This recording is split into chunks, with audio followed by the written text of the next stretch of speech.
This smoky, spicy pumpkin soup is perfect when you come home from a fall hike, and it has enough garlic to keep Dracula at bay. Let's spend time with Marco and perhaps in the dark, so we probably work skinny. Hello, I'm Marco, and welcome to my home kitchen. Today I want to show you the best soup for fall. It is roasted pumpkin with pancetta and paprika, topped with garlicky breadcrumbs. I developed this recipe while listening to Dracula on Phoebe Reads a Mystery, which is an amazing podcast and you should totally check it out. The book opens with Jonathan Harker eating paprikash, and there's garlic everywhere to keep the vampires at bay. I brought those flavors into the soup. There are no pumpkin pie spices in this recipe. This is a savory soup. It is the anti-spice, and you're going to find yourself coming back for second and third helpings. There are three components to this recipe: roasted pumpkin, garlic croutons, and the soup itself. I like to roast my own pumpkin because you get to buy the super weird heirloom varieties that taste really good. You also get to support local farmers. You also get to add roasted garlic as you're cooking them, which gets put back into the soup, and you get to roast the pumpkin seeds. So if that's not enough reasons to roast your own pumpkin, just go buy a can. No judgment. If you buy it, make sure it has a pumpkin and not a pie, because this has sugar and spices in it and it will taste like pie. Make sure that you rinse your pumpkin because they can come covered in dirt and the skin is staying on through the cooking process. The most difficult part of this is actually cutting it open. So you need to grab a sharp knife with a point and stab directly into the pumpkin's heart. Then angle the knife down towards the cutting board, and you're going to need to use a lot of force to move it through. That gets you through half. Now find your cut, put the knife back in, and do the same thing. The easiest way to scoop out the seeds is to use a spoon, and then just follow along where the stringy bits meet the firm flesh.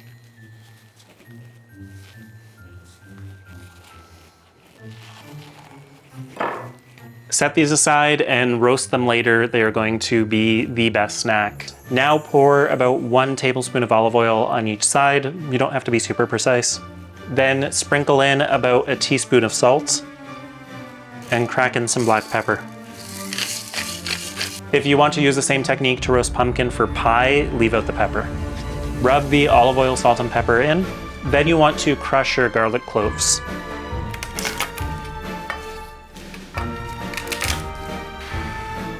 Take your garlic cloves and place them on your baking sheet. And then place the pumpkin cut side down, covering the garlic. This is now going to go into a preheated oven at 475 for about 60 to 90 minutes, depending on your pumpkin. You want to roast this way longer than you think is appropriate. The outside will get burnt, it might collapse, that's totally okay. There's so much moisture in this pumpkin that has to cook out and transform the flesh from stringy to creamy. One of the reasons people have problems with homemade pumpkin puree is because it has so much water from not cooking it long enough. This is what the pumpkin should look like when it's done. It smells awesome. You'll see it has this really blistered, charred skin, and when you pierce it with a fork, the fork goes in with zero resistance. Now you want to cool this until you can handle it so that you can scoop out the flesh to use in the soup. So I like to flip them over. So I'm just gonna give these a few minutes and then I'm going to scoop them out. You'll see the inside of my pumpkins got a little bit dark. I got a little distracted watching House of the Dragon. If the part of your pumpkin touching the pan gets a little too charred, you can just cut that off with a paring knife as you remove the flesh from the pumpkin. To scoop out the pumpkin, you'll see it just falls apart tender and the peel should come right off. And if it doesn't, just use a spoon. So grab a spoon, scoop out the flesh, put it in a bowl. Once you have all the pumpkin flesh, you can also pop out the clove of garlic, and you'll see it's just very creamy and melty inside. While the pumpkin's roasting, you can get your croutons ready. For the croutons, you need a loaf of bread. I'm using sourdough, a clove of garlic, some olive oil, and optionally, you can also add the zest of a lemon. You want the croutons to be about 1-inch cubes. You can rip this, you can cut this, but I'm going to show you how to cut them. First, cut your loaf of bread in half. Then stand it up on its side. Cut it into slices that are 1 inch thick. Then take your slices and cut them into 1 inch wide strips. And then one more time into 1 inch cubes. I like the size because it fits easily on a spoon and you can throw a ton of them on so you can have a little bit with every bite. Now I'm going to grate 1 clove of garlic into this bowl. If you're adding lemon zest, you can also do that here. I don't have any lemons because I use them all making fruitcake because you have to make fruitcake in October. You'll also add about a teaspoon of salt and a couple cracks of pepper. Then add about 3 or 4 tablespoons of olive oil and mix this together. I'm now going to pour the olive oil and garlic onto the bread.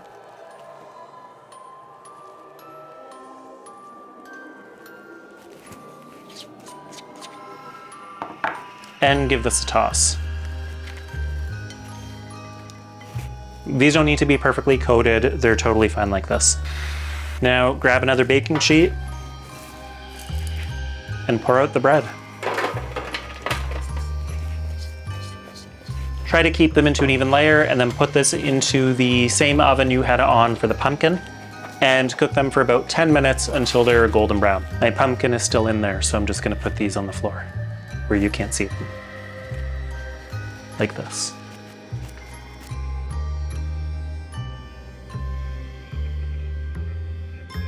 So that's what the croutons should look like when they come out of the oven. They smell incredible. These are amazing in the soup, but you can also use this crouton recipe to put these on salad. They're just great to have in the house for snacks. These taste so good just on their own. They're like miniature crispy garlic bread. The last thing you can do is chop your vegetables. There's not much to chop. If you bought pancetta at the deli counter, ask them to cut it into a 1 or 2 inch thick piece for you. It normally comes in a roll, kind of like bologna, and chop it like this. Mine came pre-chopped, so I can't show you how to do that. It really doesn't matter to me how you chop your onions because all of this is going into a blender later, so cut them in whatever way your heart desires. These are not tears from the onions, they are tears for Lucy Westerna.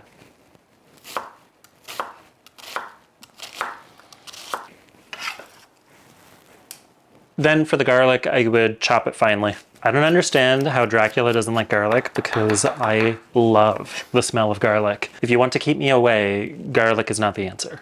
That's the last of the chopping, and the soup can come together. The soup comes together pretty quick in 1 pot. I'm using one shaped like a pumpkin. You need one that's at least 3.5 quarts. The first thing you want to do is add the pancetta to a cold pan, then bring that up to medium heat. The pancetta contributes 2 things to the soup.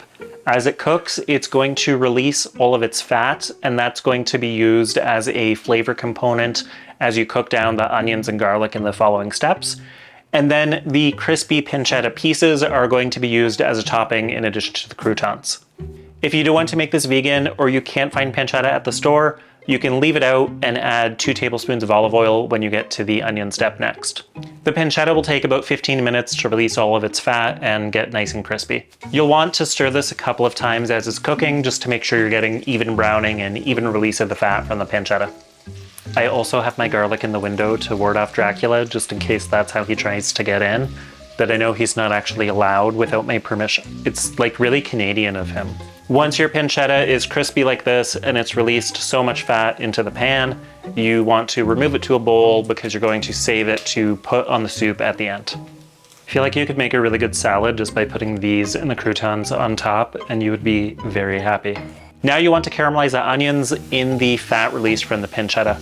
If there's not enough fat left in the pan, you can add a couple tablespoons of olive oil. You know how recipes always lie and say that you need to cook the onion for 5 minutes until they're soft and translucent, or worse, until caramelized?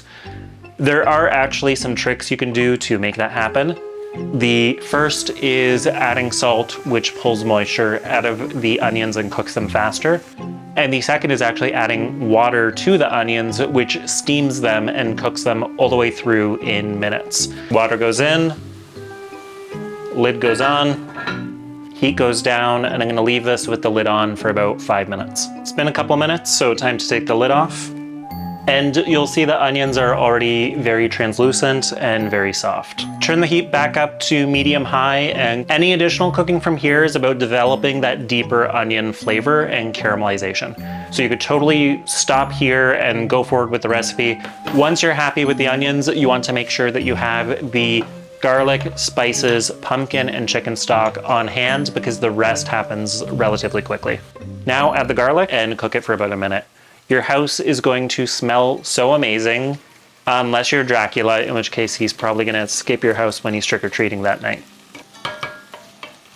After the garlic is soft, you want to add your paprika and chili flake. You can adjust the spices to your preference. This will give you a mild to moderate level of heat.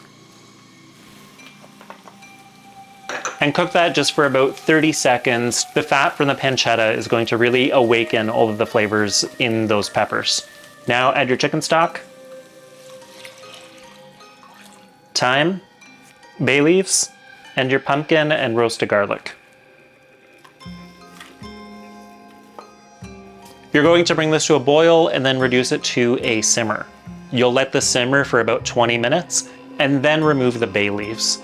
After you remove the bay leaves, you'll let this cool just a little bit before you puree it. I wish there was smell-o-vision because you're getting roasted garlic, fresh garlic, smoked paprika.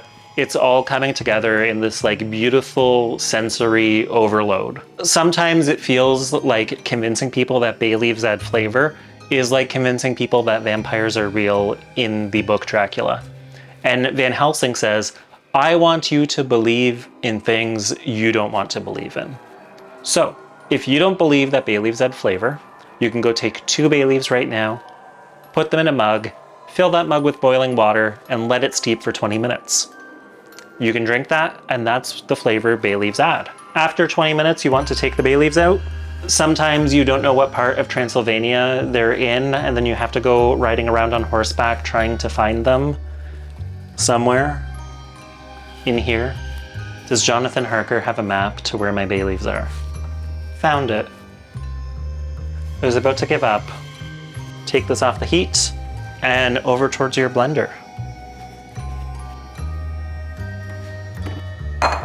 Now the soup needs to be pureed. You can totally do this right in the pot using a hand blender, but that's going to give you a very thick texture that's more like a puree. If you have a high-powered blender and you're willing to do this very tedious exercise, you will be rewarded with the silkiest, smoothest, most amazing soup that you'll ever have in your life. It is worth getting out the blender. I've made it both ways, they both taste great, but this is worth the extra work. When you're blending hot soups, it's best to do this in batches because you just never know what's gonna happen. So I found it takes about 3 batches in the blender to do this. Using a ladle, move over some soup. I wouldn't fill the blender more than 1/3 full. When you're doing this, it's also important to get a dishcloth on top just in case anything happens. You don't want hot soup to explode all over you or your house or your loved ones, maybe on Dracula. How do I do this backwards?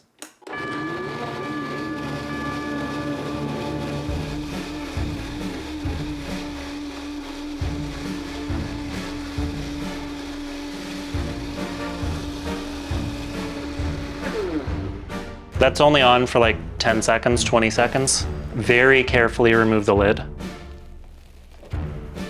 This is the mist where those 3 women are formed from.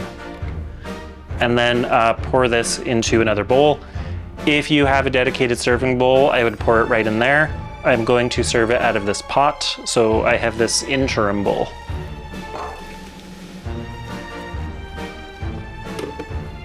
Round 2.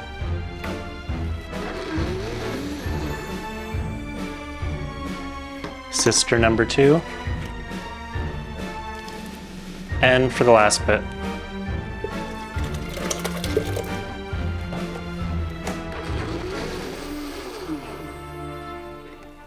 Sister number 3.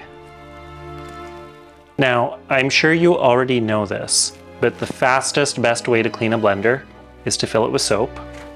1 pump of soap, 1/3 full with water, and turn it back on.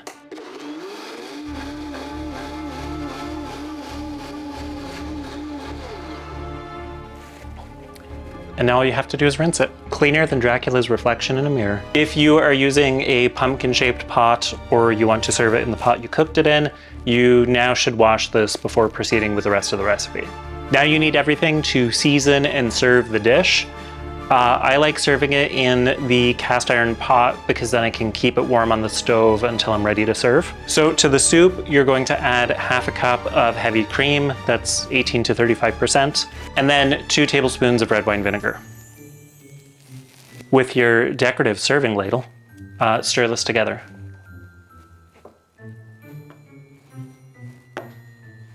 Now you want to check for seasoning.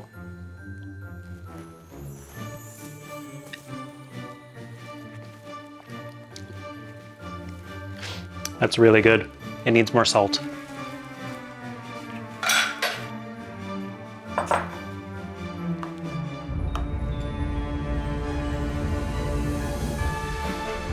Now it's perfect. Now I'm going to carefully transfer this back to the serving container and try not to splash up the edges too much.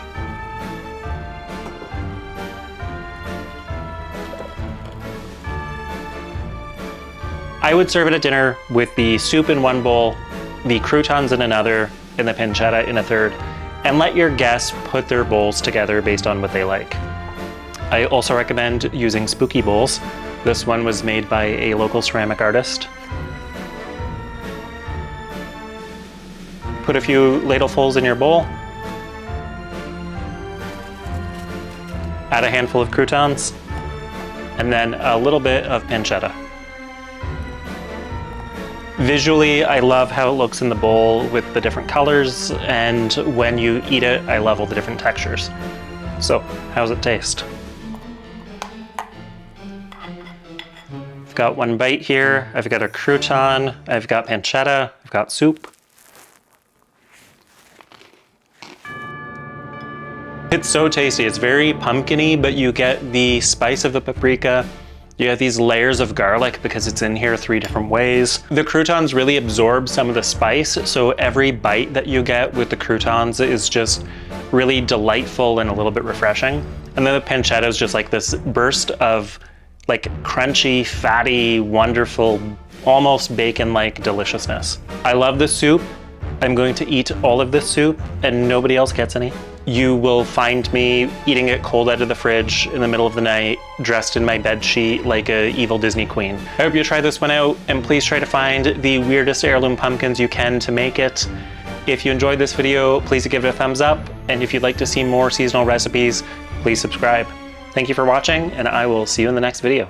We thrive bubbly, we're skinny.